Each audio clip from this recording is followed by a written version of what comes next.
When the death of a loved one happens suddenly, without warning, friends and family are often left without the comfort of a final goodbye.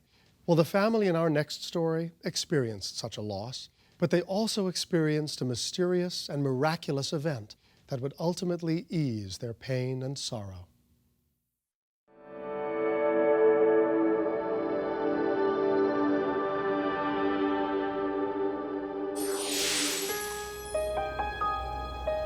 Alina Fenton came from a long line of women who only had daughters. So when she gave birth to a son, she felt like she had been blessed with a special gift. He was a cutie. He was like a Dennis de Menace. But Alina wasn't alone. Everyone in this tight-knit Cuban family felt proud of their first little boy. Alina's sister, Maria Elena Fernandez, was no exception. Jimmy was the first boy in our family, and he was the prince. He was beautiful. He had this white mane of hair and these gorgeous blue eyes, and he was so much fun. And his great-grandmother, Abba, just laughed and enjoyed all of his mischievousness. Every chance she had, she would just come over, or I'd take Jimmy over to her house. Bravo! She showed him how to climb a chain link fence so he wouldn't get stuck. She helped him out with a bike. She just loved him being with him and he with her. She was just there for him all the time. They had a very special relationship and they were best buddies. Abba! Abba! Between them, there was this special bond. He just adored this little great-grandmother. Qué linda la... Jimmy really just liked being with her. Esto es lo que me She had a sense of peace about her. Oh. As Jimmy grew, the bond deepened because he now could confide in her. He could ask her for advice. He was so big, and she was the little petite great-grandma, but yet they were like kindred spirits. And then, in 1994, the Fenton family was shattered by an unbearable tragedy. And it was like 7:30 in the morning, and I get a knock on my door, and there were these two somber police detectives. They had this look of just something terribly gone wrong. Jimmy had become the innocent victim of an attempted armed robbery.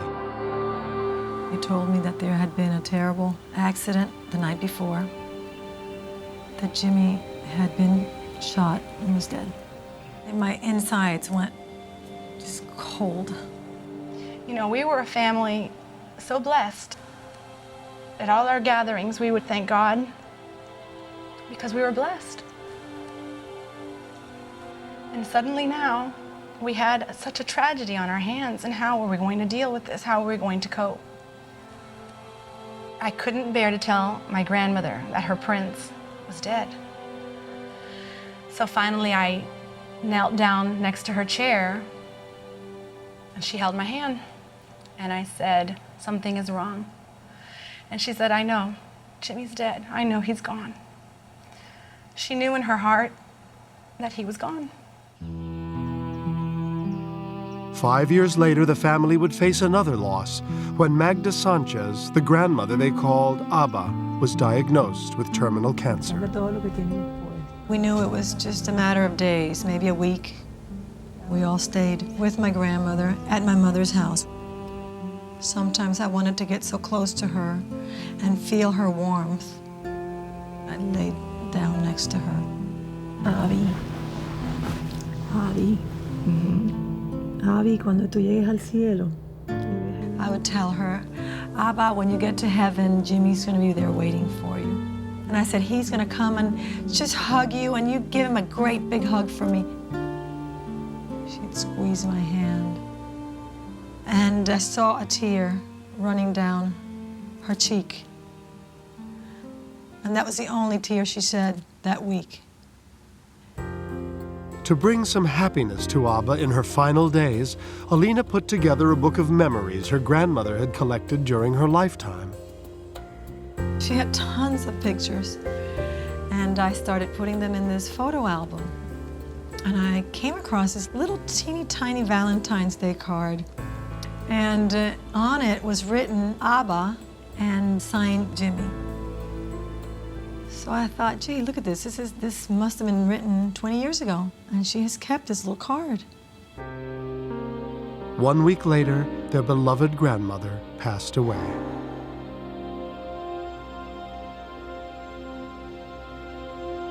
We all hugged, we cried.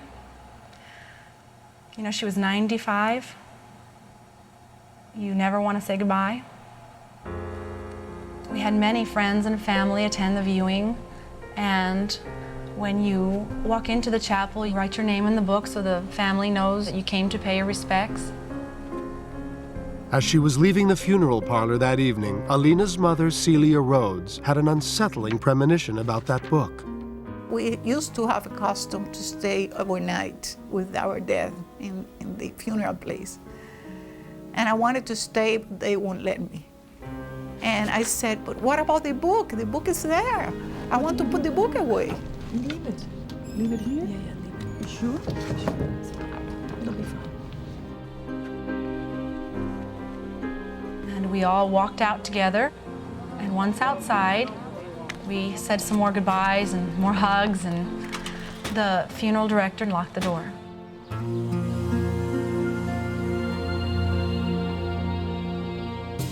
The next morning, Alina arrived with her best friend, Lily, and her niece, Aliette. As they entered the chapel, an unseen force guided Alina in another direction.